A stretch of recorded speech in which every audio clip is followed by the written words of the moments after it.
یہ ان حضرات کے لیے، بابوں کے لیے، بیویوں کے لیے یا لوگوں کے لیے نسخہ میں پیش کرتا ہوں جو کہ کہتے ہیں کہ جوڑوں کا درد ہے، کمزوری ہے، پٹھوں میں طاقت نہیں، ہڈیوں میں جان نہیں، چلتے پھرتے تھک جاتے ہیں، یا بیماری سے اٹھے ہوئے ہیں، ویکنس ہے، کمزوری ہے، ڈابری ہے، ان کے لیے، سر کی کمزوری کے لیے، ہیڈ ایک کے لیے اعلیٰ چیز ہے۔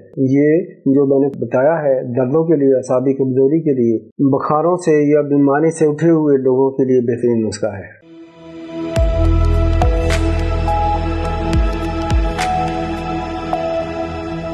السلام علیکم ورحمۃ اللہ وبرکاتہ۔ ناظرین، کیا حال ہے؟ کیف حالک؟ خانہ شبہ چیز سنگے۔ آج میں آپ کو ایک بہترین چیز پیش کرتا ہوں، حسب معبود۔ اس کا بہت زیادہ فائدہ ہوگا، سستا ہوگا، بلکہ نہ پیسے خرچ کرنے کا سوال ہی نہیں پیدا ہوتا، تھوڑا سا ہوگا۔ آج کا سبجیکٹ یہ ہے، کھاؤ آٹے کا چھان، رہو جوان، نہ ہو پریشان۔ یہ ان حضرات کے لیے، بابوں کے لیے، بیویوں کے لیے یا لوگوں کے لیے نسخہ میں پیش کرتا ہوں جو کہ کہتے ہیں کہ جوڑوں کا درد ہے، کمزوری ہے، پٹھوں میں طاقت نہیں، ہڈیوں میں جان نہیں، چلتے پھرتے تھک جاتے ہیں، یا بیماری سے اٹھے ہوئے ہیں، ویکنس ہے، کمزوری ہے، ڈابری ہے، ان کے لیے نسخہ کچھ اس طرح ہے۔ چھان، آٹے کا چھان، جسے سوڑی بھی کہتے ہیں، چوکر کہتے ہیں، بتا دیا میں نے۔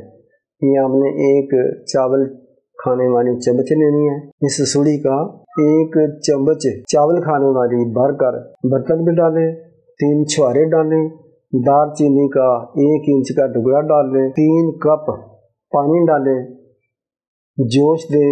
جب 2 کپ رہ جائے تو اس کو اتار لیں، چھان لیں، پون لیں۔ اب اس میں شہد ڈالیں، گڑ، چینی، شکر، مصری، کچھ بھی بنا لیں۔ نہیں کچھ بنانا، شوگری سے درات ہے تو وہ نہ کچھ بنائیں۔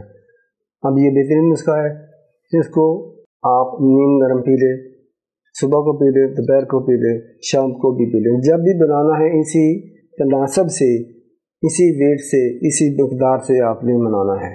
صبح کو، دوپہر کو، شام کو آپ پی سکتے ہیں، کھانا کھانے کے بعد، کھانا کھانے سے پہلے۔ یہ سر درد میں بہترین چیز ہے، سر کی کمزوری کے لیے، ہیڈ ایک کے لیے اعلیٰ چیز ہے۔ یہ جو میں نے بتایا ہے دردوں کے لیے، اعصابی کمزوری کے لیے، بخاروں سے یا بیماری سے اٹھے ہوئے لوگوں کے لیے بہترین نسخہ ہے۔